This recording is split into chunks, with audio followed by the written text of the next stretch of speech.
Wah, bisa dijamin gak sih rumah ini pasti bakal sejuk banget. Mau siang-siang kayak gini pun kayaknya rumah ini bakal terasa adem aja deh.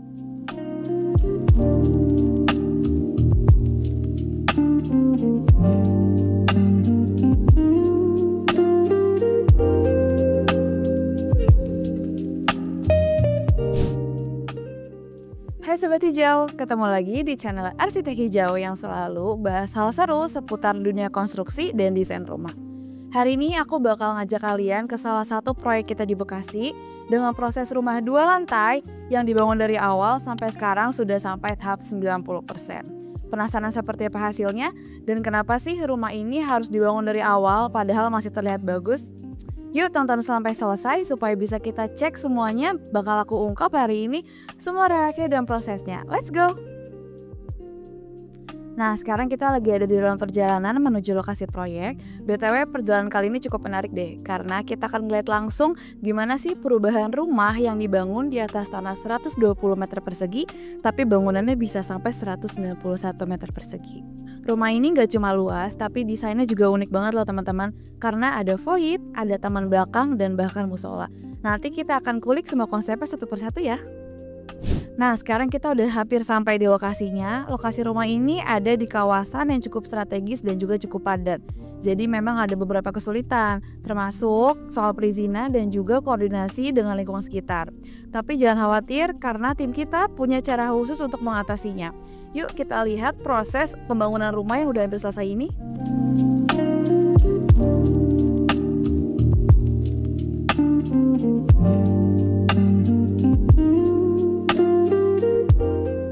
Oke, sekarang kita udah sampai di lokasi proyek. Ini dia rumah 2 lantai yang sedang kita renovasi total alias bangun dari awal. Progresnya sekarang sudah sampai di tahap finishing interior. Jadi nanti kalian bakal bisa lihat nih hasil akhir dari rumah ini yang hampir selesai. Yuk masuk ke dalam. Sebelum kita lihat detailnya, aku mau kasih sedikit gambaran dulu nih teman-teman. Jadi rumah ini dibangun di atas lahan berukuran 120 meter persegi dengan total luas bangunan 191 meter persegi. Di dalamnya nanti ada 4 kamar tidur, 2 kamar mandi, ada area void yang bikin sirkulasi udara dan juga sirkulasi cahaya maksimal.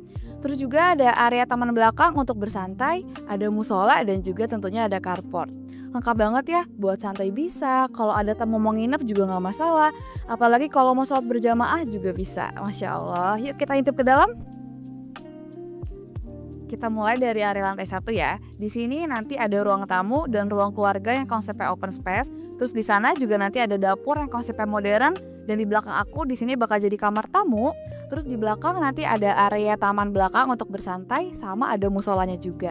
Nah kalau di lantai 2 itu nanti bakal ada 3 kamar tidur lain, termasuk kamar tidur utama dan juga laundry room. Semua ruangan di sini kita desain dengan maksimal supaya mendapatkan pencahayaan alami yang maksimal. Ditambah ada akses ruang belakang yang bisa menambah cahaya alami dan juga sirkulasi udara yang lebih lancar. Wah, bisa dijamin gak sih rumah ini pasti bakal sejuk banget. Mau siang-siang kayak gini pun kayaknya rumah ini bakal terasa adem aja deh kalau desainnya kayak gini. Kalian setuju gak? Coba komen di bawah ya. Nah, ini dia salah satu highlight yang ada di rumah ini, yaitu void di area tengah rumah. Void ini fungsinya bukan cuma untuk bikin rumah kelihatan lebih lega dan mewah, tapi void juga bisa berfungsi untuk pencahayaan dan juga sirkulasi udara. Jadi bikin rumah lebih sehat dan juga pastinya lebih hemat energi. Nah, di sini ada area outdoor di belakang rumah yang fungsinya untuk ruang bersantai, bisa dipakai buat barbekyuan, bisa main sama anak, atau sekedar ngopi sore di sini juga cantik banget. Kamar utama ini ukurannya luas banget loh teman-teman, apalagi pencahayaannya nih ternyata dapat banget dari kedua sisi, jadi bagus banget. Ditambah, kamar ini juga sudah dilengkapi dengan wardrobe dan juga kamar mandi dalam. Jadi desain kamar ini bukan cuma elegan tapi tetap homey. Sekarang tahap pengerjaan rumah ini sudah di tahap pengerjaan interior. Karena klien kita kali ini minta sekaligus sama interior, jadi mulai dari awal sampai pembuatan fabrikasi interiornya dibuat oleh kita semua. FYI, interior kita ini punya workshop sendiri loh guys. Jadi kalau misalnya rumah kalian lagi dibangun atau renovasi, mau sekaligus sama interiornya juga bisa banget sama kita. Tentunya jadi lebih memudahkan dan gak ngerepotin kan? Nah itu salah satu keunggulan kita, yaitu layanan yang menyeluruh mulai dari struktur sampai finishing interior. Awalnya rumah ini sebenarnya masih bisa dipakai, tapi karena struktur lama yang kurang ideal untuk ekspansi vertikal dan klien ingin desain rumah yang lebih modern, jadi kita bangun ulang deh, mulai dari rombak fondasi, struktur utama, sampai atap baru. Nah, sekarang aku mau kasih tips buat kalian yang mau renovasi besar-besaran. Pastikan dulu kebutuhan ruangannya berapa, butuh kamar berapa, terus juga apakah kalian butuh ruang santai, apakah butuh ruang fungsional lain seperti musola, atau butuh ruangan lain. Setelah itu, kalau sudah nemu nih tujuan dan kebutuhannya berapa, baru deh kalian hubungi arsitek ataupun kontraktor untuk menentukan jenis layout dan juga gambar desain yang tepat. Jadi jangan mulai dari gaya desain dulu ya, tapi pastikan dulu kebutuhan dan juga tujuan renovasi kalian. Jangan sampai renovasi kalian sia-sia karena jatuh di tangan yang salah. Pemilihan material interior itu krusial banget loh teman-teman. Misalnya untuk rumah ini, kalian bisa pakai lantai yang nggak panas atau kalian bisa pakai granit. Terus juga kalian bisa pilih nih cat yang warna netral seperti abu-abu. Terus kalian bisa pilih finishing yang tahan lembab. Estetik dan fungsional itu harus diseimbangkan ya teman-teman ya. Kalian jangan hanya mengutamakan tampilannya aja nih, tapi harus pertimbangkan dari segi fungsionalnya juga.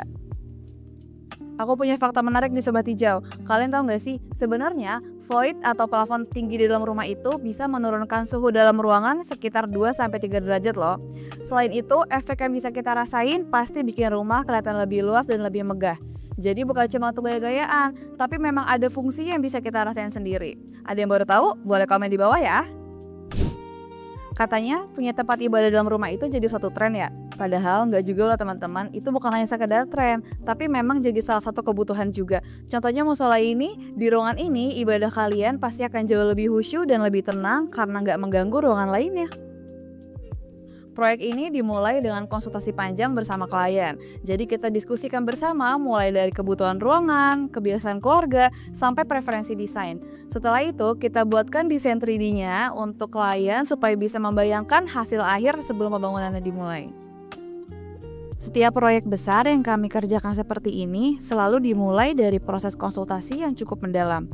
Kita nggak langsung lompat ke desain, tapi mulai dulu dari ngobrol. Kita gali betul seperti apa sih kehidupan sehari-hari keluarga klien, apakah mereka sering berkumpul di ruang keluarga, atau apakah mereka butuh ruang kerja khusus, atau mereka punya kebiasaan ibadah rutin yang butuh musola pribadi. Dari situ, kita pelan-pelan menyusun kebutuhan ruangannya satu persatu, bukan cuma dari sisi fungsi, tapi juga sisi kenyamanan. Lalu kita masuk ke preferensi desain. Ada yang suka gaya modern minimalis, ada yang lebih suka nuansa tropis, atau ada juga yang pengen mix kedua gaya menjadi satu. Setelah diskusi awal itu cukup matang, tim desain kami mulai membuatkan desain 3D. Ini penting banget, karena dengan visualisasi 3D, klien bisa langsung melihat bentuk rumahnya secara utuh. Mulai dari tampilan fasad, susunan ruang dalam, sampai alur sirkulasi orang di dalam rumah. Bahkan dengan bantuan render 3D, klien bisa membayangkan bagaimana cahaya masuk ke dalam ruangan, warna cat dinding, atau model kitchen set. Semua bisa terlihat jelas sebelum satu batu pun dipasang di lapangan. Dan yang paling penting, proses desain ini selalu kita buat kolaboratif. Klien bebas kasih masukan, bahkan kita ajak revisi bareng kalau ada yang belum cocok. Karena buat kita, desain rumah bukan cuma soal estetika, tapi bagaimana sebuah ruang bisa benar-benar mewakili gaya hidup dan kepribadian penghuninya. Nah, mungkin kalian pernah nanya nih Sobat Hijau, Kak, di proyek kalian tuh suka ada masalah nggak sih? Setiap proyek itu pasti ada kendalanya ya Sobat Hijau. Di rumah ini salah satunya adalah posisi lahan yang cukup sempit di akses jalan. Jadi untuk pengiriman material dan juga logistik harus ditata lebih rapi lagi. Tapi tenang, semuanya bisa kita atasi dengan koordinasi yang matang. Nah, itu dia perjalanan kita dalam merenovasi total rumah 2 lantai ini. Semoga bisa jadi inspirasi buat Sobat Hijau semua yang mau bangun rumah atau merenovasi rumah ya. Jangan lupa like, komen, dan subscribe YouTube ini karena kita bakal share terus proyek-proyek keren lainnya. Buat kalian yang mau konsultasi, bisa langsung klik yang ada di bio juga ya. Sampai jumpa di video selanjutnya.